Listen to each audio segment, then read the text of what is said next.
Bonsoir à tous, bienvenue dans votre magazine Hauts-de-France Business. Comme chaque semaine, chaque mardi, nous revenons bien sûr sur les entreprises de notre région et l'alimentation de nos enfants et en particulier des moins de 3 ans ce soir avec cette entreprise nordiste qui cuisine, qui livre des repas bio en crèche. C'est Croque la Vie qui est basée à Templemars, qui existe depuis 2009. On en discute ce soir avec notre invité Guillaume Jourdain, directeur général. Bonsoir. Bonsoir. Merci beaucoup d'avoir accepté notre invitation. On va revenir sur l'émergence de l'agriculture bio depuis quelques années, aussi pour nos enfants. On commence avec quelques chiffres.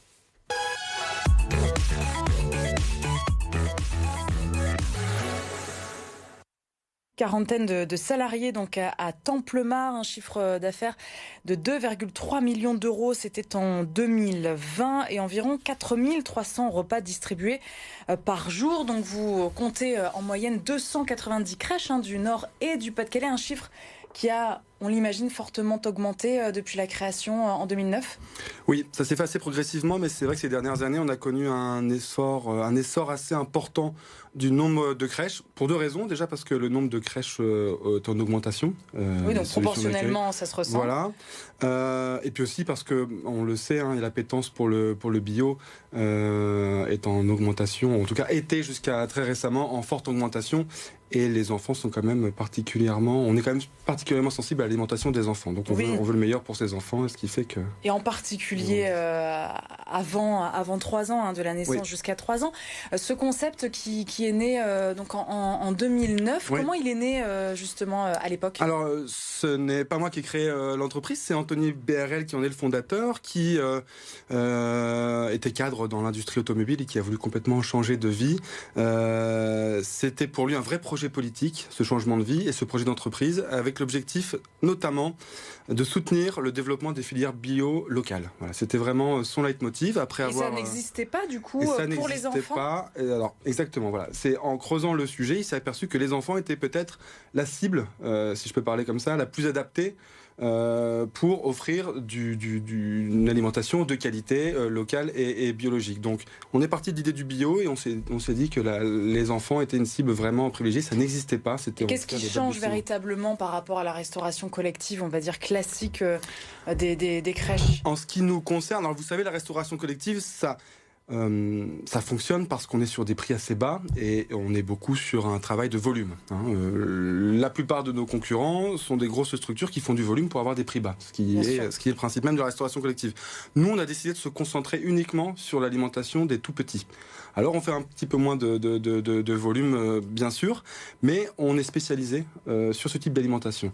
Donc quand on nourrit un enfant de 4 mois, c'est pas tout à fait la même texture que pour un enfant de 8 mois ou pour un enfant de 1 an. Et nous, on arrive avec nos différents menus à adapter vraiment l'alimentation aux différentes étapes de la vie d'un tout petit, mais jusqu'aux 3 ans. Vous faites tout, du coup, à Templemars, dans vos ateliers cuisine avec les salariés ? On a donc la particularité de travailler non seulement des matières premières 100% bio, mais aussi à 90% des légumes bruts, qui arrivent bruts et qu'on transforme nous-mêmes dans notre légumerie.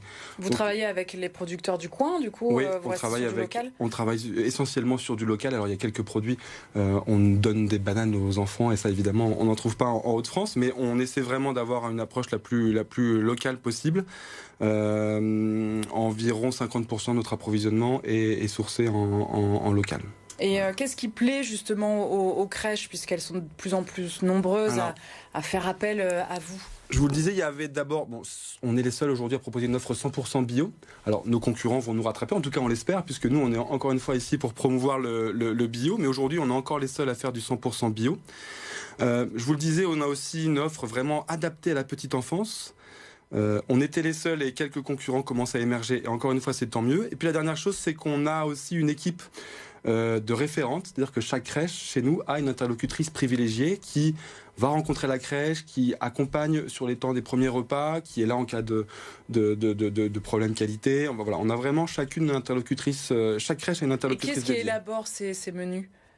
Alors on a une diététicienne qui élabore ces menus par phase de 2 mois, avec toutes les recommandations officielles liées à la diversification nécessaires pour les tout petits. On parlait de volume de repas, par exemple. Vous, le repas, ça coûte combien pour un enfant? Alors, le menu est en moyenne à 3 €.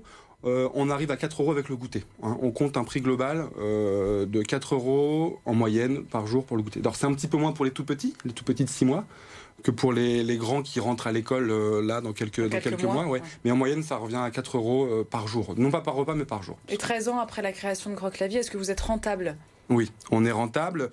Il y a eu des années un petit peu difficiles, comme toute entreprise, notamment au moment où on a emménagé dans un nouveau bâtiment qu'il a fallu rentabiliser. Aujourd'hui, il tourne à plein régime, donc ça fonctionne bien. Vous aviez investi beaucoup à l'époque ? Alors, j'ai pas les chiffres. Moi, je suis arrivé il y a 2 ans. J'ai plus les chiffres en tête, mais oui, c'était effectivement un investissement tant dans le bâtiment qui a été construit, en plus qui a été avec beaucoup de normes environnementales. On a aussi un grand principe, une grande conviction environnementale.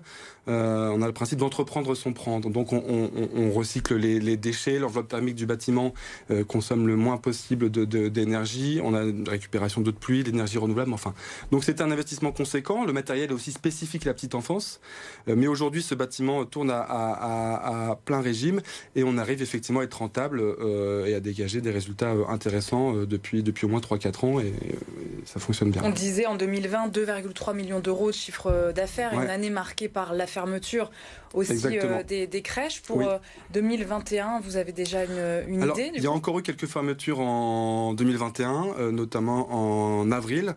Néanmoins, aujourd'hui, on sait, alors la clôture n'est pas encore tout à fait terminée, mais on sait déjà qu'on sera à un peu plus de 3 millions d'euros de chiffre d'affaires, donc la croissance est quand même assez importante. Avec des perspectives aussi pour 2022 ? Ouais. Pour nous, la priorité, c'est d'abord de conforter notre positionnement, d'apporter encore plus de qualité à nos clients. Donc on travaille dessus parce qu'en grandissant, vous savez, les procédés sont pas forcément les mêmes selon qu'on conserve 1000 repas ou 4500. Donc nous, c'est vraiment important de rester proche de nos clients, de garantir une bonne qualité. Au-delà de la barrière industrielle, entre guillemets, c'est ça, parce que quand on augmente, après ça devient compliqué. Non, l'idée c'est d'abord de rester local. En plus, on a vraiment notre réseau local. Encore une fois, le projet politique, c'était de soutenir la filière bio-régionale et donc l'objectif c'est quand même de rester en région. Alors on travaille encore une fois sur la qualité mais aussi sur la diversification par exemple. On teste depuis quelques mois une gamme de petits pots. On utilise notre savoir-faire sur l'alimentation infantile pour proposer des petits pots qui sont aujourd'hui en vente dans quelques magasins ou auprès de nos crèches. On teste un petit peu différent. En vente aujourd'hui, oui, on commence. Mais c'est vraiment le tout début, on teste les procédés et ça marche plutôt pas mal. Là aussi, notre savoir-faire en termes de texture, de diversification alimentaire et puis de goût plaît beaucoup. Donc, même si le bio stagne un petit peu, c'est ce que vous nous disiez. Le bio stagne un petit peu. Alors il y a plusieurs effets. Il y a le pouvoir d'achat, il y a la concurrence de la grande distribution. Néanmoins, alors, si le marché du bio stagne, nous on a quand même effectivement beaucoup de demandes. Encore une fois, je pense que l'alimentation des tout-petits est quelque chose de très important pour les parents et aujourd'hui on a une sensibilisation des parents qui fait qu'ils veulent le meilleur pour leurs petits et c'est ce qu'on essaie de leur donner. Vous avez des ambitions aussi d'autres implantations. On disait que quasiment 300 crèches à l'échelle du Nord et du Pas-de-Calais. On l'envisage aujourd'hui, on n'est pas encore tout à fait sur cette ligne, on a vraiment besoin d'être bien solide sur nos bases ici à Templemar. En revanche, on travaille avec un réseau qui s'appelle Kidi Bio et on a un collègue à Toulouse et une collègue en Rhône-Alpes qui font la même chose que nous, Goût de Chou et Petit Bio. C'est vraiment les mêmes modèles, on mutualise notre système d'information et on s'entraide beaucoup. Voilà. On est plutôt sur une logique d'essaimage que d'agrandissement. L'idée c'est vraiment qu'à chaque fois il y ait un ancrage local assez fort et un accompagnement des crèches et des tout-petits. Croque la Vie, donc basé à Templemar depuis quelques années maintenant, et créé en 2009. Merci beaucoup Guillaume Jourdain d'avoir été avec nous. On poursuit ce magazine Hauts-de-France Business avec l'entreprise Doublé. On les voit fleurir depuis le début de la guerre, il y a une douzaine de jours maintenant. Et bien, ce sont les drapeaux ukrainiens dans les manifestations de soutien sur les façades des mairies également. Et c'est dans le Nord, à Avelin, qu'ils sont confectionnés. L'entreprise Doublé a vu ses commandes exploser. Les explications de Philippine Potencier. Vous le voyez dans les ateliers de l'entreprise doublés, le bleu et le jaune dominent, que ce soit sur les tables ou encore dans les imprimantes, puisque depuis que la guerre a éclaté en Ukraine, les demandes ont afflué à la plus grande surprise des dirigeants. Car ici, si certains gros événements comme la Coupe du Monde ou encore le Tour de France peuvent s'anticiper pour la fabrication de drapeaux, de bannières ou encore de banderoles, eh bien cet événement était totalement imprévisible. Le directeur commercial m'expliquait justement qu'il a fallu revoir tout le calendrier de commandes, mais aussi la gestion des plannings. Écoutez à ce propos Philippe Biraud. On a à peu près la moitié des couturières ici qui travaillent sur la confection des drapeaux ukrainiens en ce moment. Ça doit représenter à peu près une quinzaine de personnes. Et les plages horaires, comme je vous le dis, elles sont très larges parce que ça commence de 4h30 du matin jusqu'à 22h30. Ici, près de 500 commandes par jour sont réalisées, mais depuis le début de la crise en Ukraine, ce sont 20 000 drapeaux qui ont quitté les ateliers à destination des collectivités locales, des associations, mais aussi des particuliers. Demain, le magazine Emploi, comme chaque mercredi, nous parlerons bien sûr emploi et nous reviendrons sur l'apprentissage dans le bâtiment, un secteur qui cherche des bras en ce moment avec le directeur du BTP CFA Hauts-de-France.